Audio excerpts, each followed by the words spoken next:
The collective wail of millions. For many North Koreans, no matter what the outside world thought, Kim Jong-il was the source of all that was good and strong about the country. The people will mourn this way for the next 10 days. His health had been in decline for several years, but on Monday, when the news of Kim Jong-il's death was announced on state television, it still came as a shock.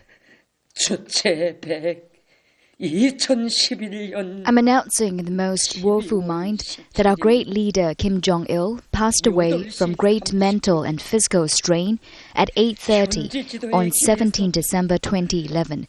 He was on a train during a field inspection. So now a nation is in mourning for a man they called their dear leader, a man who presided over the country's worst famine in the 1990s, when 10% of the population starved to death, according to some estimates.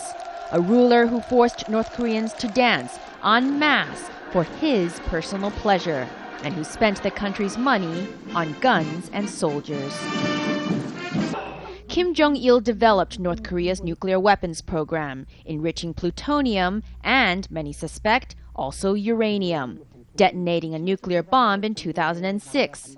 In good times, he could negotiate, as he did in the six-party talks, or when he met with his South Korean counterpart, Kim Dae-jung, marking the beginning of what was known as the Sunshine Policy. But in bad times, he would break the deals he made and come out shooting.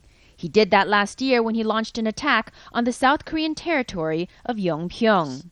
Will his son have the personality and the power to match his larger-than-life father?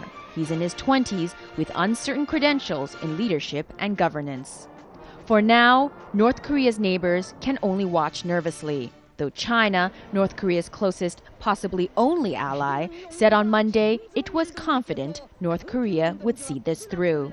China and North Korea will strive together to continue making positive contributions to the developing traditional friendship between our two parties, governments and peoples, and to preserve the peace and stability of the Korean Peninsula and the region. What has been constant and predictable about North Korea has always been its unpredictability. And that's the root of the worry, not only for Japan and South Korea, but also China, despite whatever it says. Kim Jong-un will be the youngest leader in the world in control of nuclear weapons. Melissa Chan, Al Jazeera, Beijing.